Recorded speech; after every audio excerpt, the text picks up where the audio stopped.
السلام علیکم ورحمۃ اللہ وبرکاتہ۔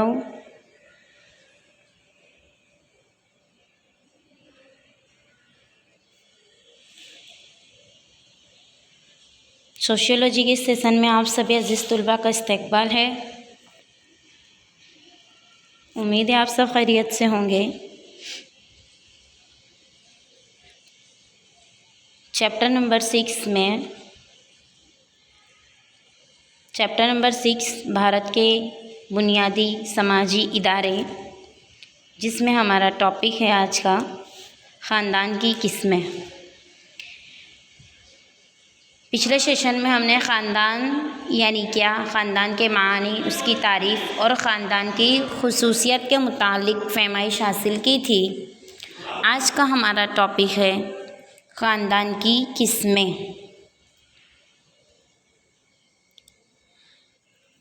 سب سے پہلے ہم دیکھتے ہیں کہ خاندان کی مختلف قسمیں 4 چیزوں پر بنیاد رکھتی ہے۔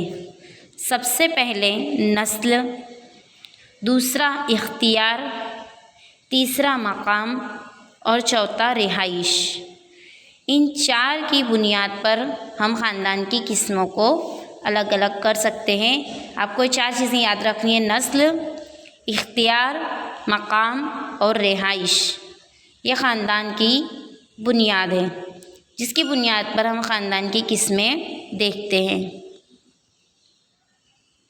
سب سے پہلے ہم دیکھتے ہیں خاندان کی قسمیں۔ آپ کی بک میں یہ پیج نمبر 43 پر آپ کو مل جائے گا۔ سب سے پہلے دیکھیں گے ہم نسل کی بنیاد پر۔ 4 بنیاد پر ہم نے دیکھا: نسل کی، اختیار، مقام اور رہائش۔ تو نسل کی بنیاد پر خاندان کی 2 قسمیں ہیں: مادر نسلی خاندان اور پدر نسلی خاندان۔ اس کے بعد دوسرا دیکھتے ہیں ہم اختیار کی بنیاد پر۔ تو اختیار کی بنیاد پر 2 قسمیں ہیں: مادر نسبی خاندان اور پدر نسبی خاندان۔ اس کے بعد ہم دیکھتے ہیں مقام۔ تو یہ مقام کی بنیاد پر خاندان کی 2 قسمیں ہیں: مادر مقامی خاندان اور پدر مقامی خاندان۔ اس کے بعد ہم دیکھتے ہیں رہائش۔ تو رہائش کی بنیاد پر خاندان کی 2 قسمیں ہیں: مشترکہ خاندان اور غیر مشترکہ خاندان۔ یہ اتنا جو جدول دیا گیا ہے، یہ آپ کو بہت اچھے سے دھیان سے یاد رکھنا ہے۔ یہ پورا ہمارے چیپٹر کا، پورے اس ٹاپک کی جان ہے یہ جدول۔ سب سے پہلے ہمیں خاندان کی قسمیں 4 بنیاد پر ہیں: نسل کی بنیاد پر، اختیار کی بنیاد پر، مقام کی بنیاد پر اور رہائش۔ ٹھیک ہے، اب ہم دیکھتے ہیں نسل کی بنیاد پر۔ تو نسل کی بنیاد پر 2 قسمیں بتائی ہم نے دیکھا۔ پہلا ہے مادر نسبی، دوسرا ہے پدر نسبی۔ پھر اختیار کی بنیاد پر مادر نسبی اور پدر نسبی۔ پھر مقام کی بنیاد پر مادر مقامی، پدر مقامی۔ اس کے بعد ہے رہائش کی بنیاد پر تو مشترکہ خاندان، غیر مشترکہ خاندان۔ اب ہم اس خاندان کو ڈیٹیل میں سمجھتے ہیں۔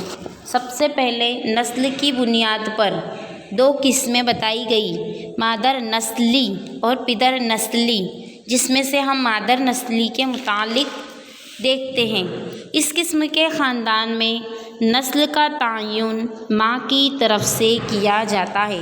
مادر نسلی آیا تو اس میں نسل کی بات ہوگی کہ کیا ہوگا نا، خاندان میں نسل کا تعین ماں کی طرف سے کیا جاتا ہے۔ بچے کے نام کے پیچھے ماں کا نام جوڑا جاتا ہے۔ ملکیت اور اختیارات کا ورثہ بھی ماں کی طرف سے زنانہ اولاد، زنانہ یعنی کہ لڑکی کو ملتا ہے۔